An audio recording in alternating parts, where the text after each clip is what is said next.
Chiziqli tengsizlikka taalluqli bo'lgan test. Agar x'imiz 3/6 kesmada, y'imiz 15 dan 60 gacha oralig'idagi kesmada bo'lsa, y taqsim x ning qiymati qaysi kesmaga tegishli? Test yechishga o'tamiz. Birinchi qiladigan ishimiz y taqsim x ning eng kichkina qiymatini topaylik.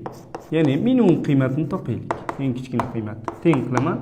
Uning uchun kasr berilgan bo'lsa, agar eng kichkina qiymatni topmoqchi bo'lsak, surati eng kichkina son, mahraji eng katta son bo'lishi kerak. Shu berilgan kesmadagi sonlardan. Y eng kichkina qiymati 15. X eng katta qiymati 6. Ya'ni mahraj eng katta, surat eng kichkina bo'lsa, o'shanda kasrning qiymati eng kichik bo'ladi.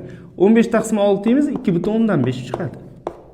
Ikkinchi endi eng katta qiymatni topaylik. Y taqsim x. Ya'ni y taqsim x ni boshqatdan yozaylik yana bir marta.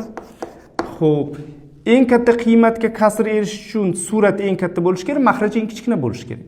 Surat eng katta qiymati bu yerda y eng katta qiymatiga teng, ya'ni 60.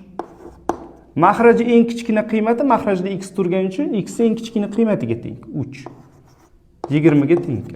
Demak, y taqsim x imizni eng kichik qiymati 2/5, eng katta qiymati 20 ekan.